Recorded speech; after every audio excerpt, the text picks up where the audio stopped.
The night I realised my daughter picked a winner. I always figured the guy my daughter brought home would be, well, a carbon copy of me. Suit and tie, firm handshake, maybe a bit too serious for his own good. But then she walks in with Leo. Leo wore vintage band tees that had seen better days, and he spoke with this slow California drawl that made me think he was permanently on vacation. I spent 6 months giving him the dad stare. You know the one. One-word answers, checking my watch every 5 minutes, the whole 9 yards. I thought he was just another coaster. Then came the great radiator disaster of last November. My daughter was away for a weekend trip, and my wife was out at book club. Naturally, the old cast iron radiator in the hallway decided to blow a gasket. Water was everywhere. I'm under the sink, cursing at a wrench, when there's a knock at the door. It's Leo.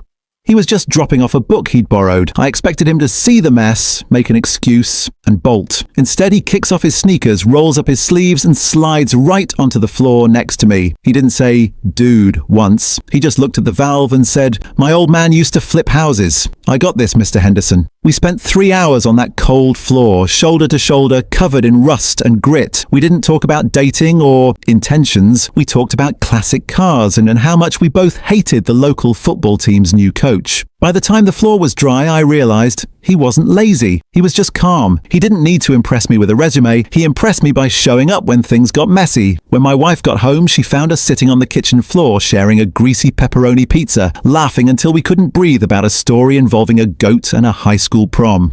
I stopped looking for a version of myself that night and realized I'd found something way better for my daughter, a partner. Leo's still wearing those raggedy tees, but now I've got one to match.